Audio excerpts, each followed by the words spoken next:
ইতিহাসের চিন্তা চেতনা ও প্রেরণার উৎস প্রজন্ম থেকে প্রজন্মের কাছে। ইতিহাসই আমাদের পথ দেখায় নতুন নতুন দিগন্তের। ইতিহাসের দিকে তাকালে দেখা যায় পৃথিবীকে যেমন আলোকিত করেছেন অনেক জ্ঞানী গুণী, তেমনি কলঙ্কিত অনেক অধ্যায়ও লিপিবদ্ধ থাকে ইতিহাসের পাতায়। বিশ্বজুড়ে প্রতিনিয়তই ঘটছে গুরুত্বপূর্ণ অনেক ঘটনা।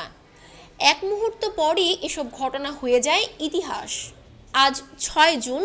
অনেক উল্লেখযোগ্য ঘটনার দিক থেকে ইতিহাসে এই দিনটিও গুরুত্বপূর্ণ ও স্মরণীয়। আসুন এক নজরে জেনে নেওয়া যাক ইতিহাসের এই দিনে ঘটে যাওয়া উল্লেখযোগ্য ঘটনা। 1654 সালের আজকের দিনে সুইডেনের রানী ক্রিস্টিনা রাজসিংহাসন ত্যাগ করেন।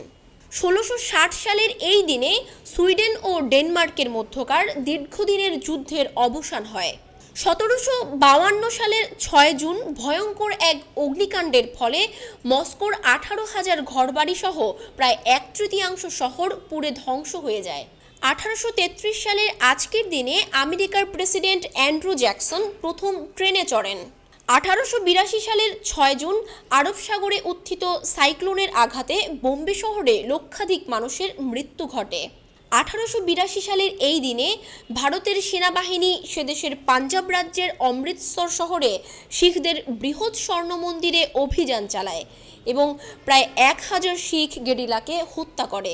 1972 সালের 6 জুন বাংলাদেশকে স্বাধীন দেশ হিসেবে স্বীকৃতি দেয় ইকুয়েডর। 1975 সালের আজকের দিনে বাংলাদেশের সব বেসরকারি সংবাদপত্রের প্রকাশনা বন্ধ ঘোষণা করা হয়।